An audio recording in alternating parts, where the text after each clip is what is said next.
And that's all. I'm so speechless, like for real. Whoa. Welcome back again, guys. So today is a beautiful day, and I am joined by. His wife?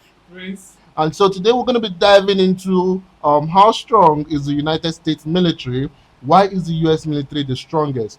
If you watched before, we actually checked out the 5 reasons you should never mess with the United States. So now let's get how strong they are. Yeah. Stick around with us to the end. Don't forget to like, subscribe, and comment on this YouTube channel. We'll see you at the end. Let's go. Why is the US military the strongest? Okay. Great military powers have been appearing and disappearing since the beginning of history. Now is the time for the United States of America to be the leader in military might. But what makes it so powerful? Will its power remain undisputed? Are there already signs of weakness? Would it really stand in a conflict with potential rivals like China or Russia? To find out, we should analyse why exactly the US military is considered the strongest. The numbers. The US has 1,400,000 active military personnel. This figure places it in 3rd place in this category. China has the largest army with slightly above 2 million soldiers, while India comes in 2nd place. This doesn't sound that impressive, but what makes the US military stand out is not necessarily the raw number of men. The US has unquestionable air supremacy.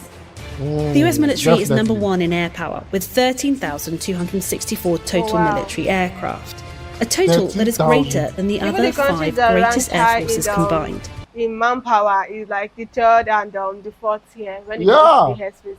Like their military power, like their air power, right? It's kind of like 3 countries' air power, or more than 30,000. 30,000. Like Even if you look at it, countries, like all the countries behind it right now is all combined together. You know what's funny? I was thinking Russia would be so close to them, like in sports. Because left to me, I think Russia, the people that are next to the USA. Yeah. Seeing that they're like a lot lower than them. Like the difference is massive. It's massive. Wow. Don't talk. 2,085 are air-to-air fighters, 715 ground attack aircraft, 945 transportation aircraft, 5,768 helicopters, and 967 attack helicopters. The US is number 1 in each aircraft category, except for air-to-ground forces, where it's slightly topped by Russia. The US has a powerful navy that is designed to work in conjunction with its air forces. It has 20 aircraft carriers, 11 are regular fixed-wing carriers, while 9 are capable of hosting only helicopters and short takeoff planes like the F-35B. A air carrier that contains airplanes. You guys, what's happening? That's massive. That's massive, to be honest. Like not just 1, not just 2. More than. They are here and they are on the sea. Like you can land. They can dominate the 2 at the same time. They walk hand to hand. And you see the way this thing just landed. Yes. It's not like other airplane that have to go to the track. Like it did like just like a helicopter. Yeah. Oh. That's impressive. If we This is almost half of the world's total number of aircraft carriers, while most of the others belong to allied countries. If we take into account only regular fixed-wing aircraft capacity, the total combined deck space of the US aircraft carriers is over twice that of all the other nations combined. To complement this, the US Navy has the greatest number of destroyers and ranks 3rd in the number of submarines. In the number 3rd in the submarines. Numbers of the US naval strength are a bit tricky. If we count the total number of naval assets, the US falls in 4th place, behind Russia and China, and even behind North Korea, that boasts a surprising 1st place. I didn't even know North Korea has that. However, in case of a maritime conflict, it would still be hard to counter the power of the US Navy, supported by overwhelming air supremacy and allied forces. Land power. The US is slightly behind Russia regarding raw numbers. American ground forces number 6,289 tanks, 39,000 armoured vehicles, 1,465 self-propelled artillery, and 1,366 rocket projectors. However, Russia has a lot of outdated vehicles with questionable performance in case of a real conflict. Meanwhile, the US military has a broad technological edge. The US has 5,800 nuclear warheads that make it the world's second largest in nuclear war power. In this video, we're analysing the conventional military strength, but it can't be denied that a nuclear arsenal does bring a certain status. Yeah, definitely. Even if things don't escalate to a full-blown nuclear war, it's intimidating to any country to be armoured with such nuclear power. Exactly. That is like being armed with the power of the sun. The US Army consists entirely of trained professionals, and many have real combat experience. Since the beginning of this century, the US has been involved in military conflicts in Afghanistan, Iraq, Pakistan, Somalia, Libya, Uganda, and Yemen. Wow, Uganda. While other countries still rely on conscripts to fill the numbers, the US can field an army of well-trained, experienced professionals. The equipment, the military assets, and the technology used in combat have excellent quality. Yeah, when it comes to the quality and their combat, because we've seen a lot of videos on, I think, the sea team, the Delta Force, and how they actually train. Like they literally go through a lot of training and still have the life experience. Yes. They're not just idle soldiers, they are soldiers with combat experience. Yes. And when they get you on the field, better pray. This is the defining reason why US casualties are usually fewer than those of their adversaries. Exactly. The strong ability to project power is another defining trait of the United States military. Size, technology, and experience are nothing if you can't reach the enemy. Power projection is the ability of a state to deploy and sustain forces outside its territory. Only a few states are capable to overcome the difficulties that involve power projection, and the US excels at it. This is made possible by several factors. The home base of the US is safe. The neighbouring countries are friendly. Potential enemies are far away. Wisdom. The large landmass... Wisdom! You don't make enemies with your neighbours. Yeah. Because they are the easiest way to attack, to penetrate. Do you understand? Yeah. See, they made friends with their neighbour. So both sides of any side that is vulnerable, they have friends on each side. You see the Canadian left side, they have friends. The Mexico, they have friends.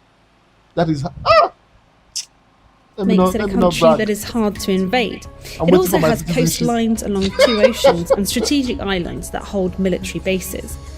The US forces can reach far, fast, and deploy great numbers of forces supported by the enforcement of air and sea superiority, combined with excellent transportation capabilities. Even if it doesn't engage in combat, the US can enforce naval and air blockades that can severely cripple an enemy's economy. The US has by far the largest network of military bases operating outside of its territory. Information regarding the exact number and location of such bases involves classified information, so we can only estimate the total extent of the overseas military presence. You hear what they just said? Sorry if I'm pausing again. They say the US, right, they have military bases on other countries. Obviously they do. So if, let's say now, right, now their home base is safe. Now they put military bases on every other country. Now, even if they have conflict, they have a standing. Do you understand? That could actually hold the ground until support comes. These guys are wise. They are just like you get. In 2013, the Pentagon stated that there were around 600 military bases overseas. A rough estimate would be around 1,000 overseas US military compounds. 1,000. Approximately 165,000 military personnel is stationed outside the United States. This doesn't include areas of conflict such as Syria, Iraq, and Afghanistan. The US has significant forces deployed in around 55 countries and autonomous territories. Wow. It is also estimated that more than 150 countries have a certain degree of US military presence. Alliances. The United States can rely on a vast network of alliances. Exactly. It is the de facto leader of NATO, the world's strongest military alliance.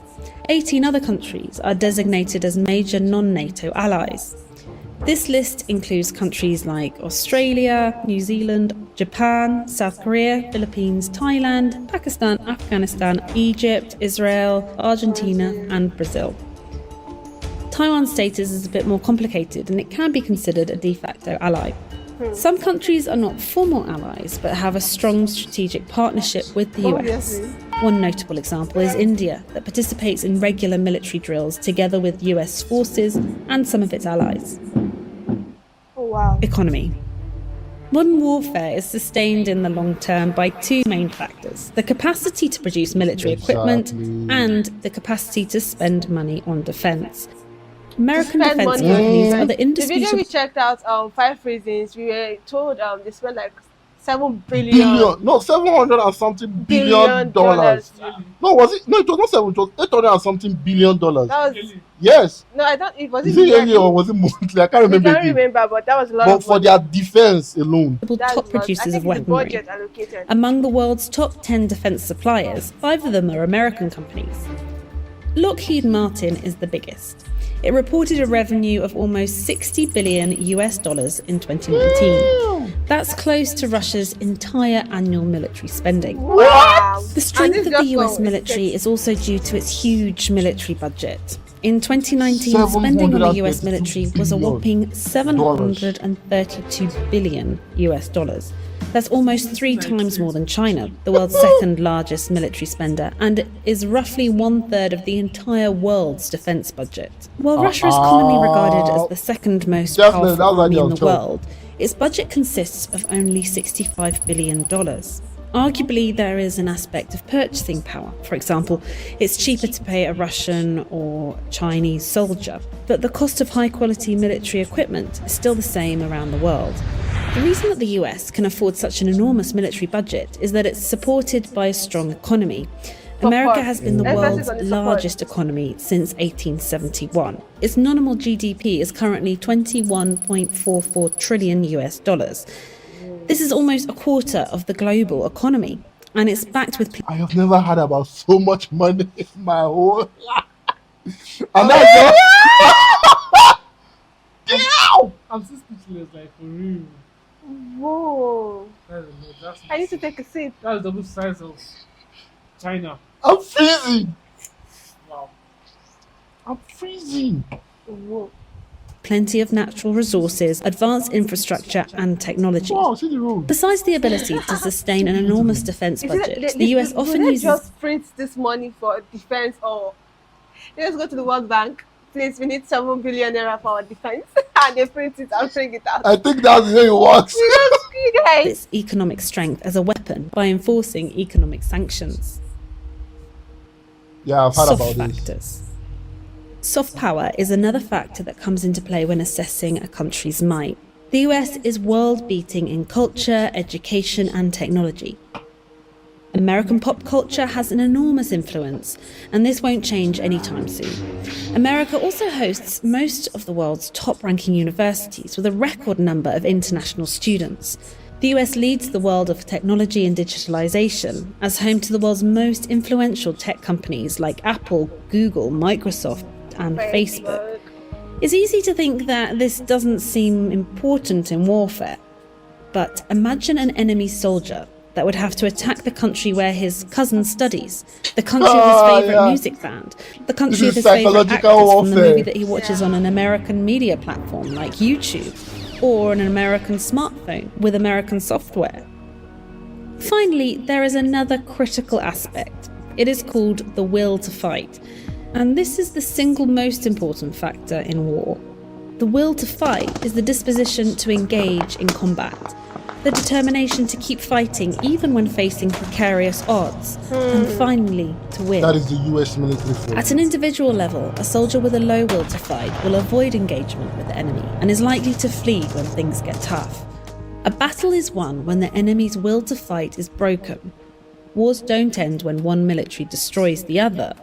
Wars end when one side grows weary of fighting, doesn't see any further purpose in the continuation of the conflict, and gives up. The national will to fight is what keeps a nation fighting. This is commonly linked to a sense of patriotism. national identity, and motivation generated by the idea that one fights for what is right. In the past, this has been a strong point of the US, as Americans have been fighting against dictators and terrorists that lacked concern for human life and dignity. In contrast, the USA has been regarded as a country that embodies values of freedom, democracy, and rule of law. It was the country that defined such values. Even more, it was the country that was willing to fight for these values. The American soldier has been motivated by a sense of moral supremacy rooted in the country's Christian tradition.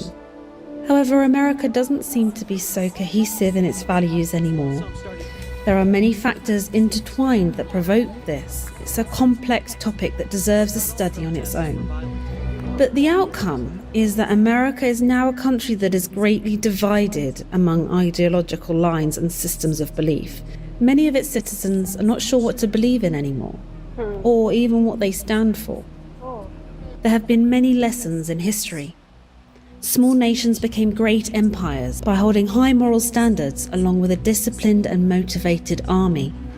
A great empire's fall was usually preceded by internal strife and moral crisis. The final story of the United States of America as a global power is not yet written. The nation's strength rests upon its citizens and their decisions. It's a matter of this great nation getting back its cohesion and moral compass. That is, if it wants to keep its status as the world's greatest superpower and defender of freedom. That was nice. I feel like this is a wake-up call to every single American citizen. You understand? Currently, I know definitely right now there are so many internal strifles, so many internal differences, ideology, and all those stuff. Put that aside. Remember the true patriotism of the United States of America. Remember the reason why the flag is standing. Remember the battle that was fought. Remember the American dream. Remember the American dream. That's the most important. The Star Bangle banner. It is a story I will never forget. Yeah. So remember the patriotism of the United States. You guys are the apex I'm telling of you. predators. They are the hope of many countries, Yeah. to be honest. Because even when Americans left, there's this country they left. After they left, you could see what happened. Yeah. One of those, Iran, it was yeah, Iran they left, a they lot of shipped terrible The things. big The difference. citizens were actually begging for, So you guys are one of our hopes as a country and, smaller country. So yeah, keeping that standard because a lot of people depend on you guys, and yeah, actually you guys are keeping the standard and it's pretty high, and yeah, just keep keeping the standards. Thank you for sticking around to this part. Don't forget to like, subscribe, and comment on this YouTube channel. Feel free to use your Bible Coffee link to make priority requests on the next video lecture on our YouTube channel. Please, Americans, wake up.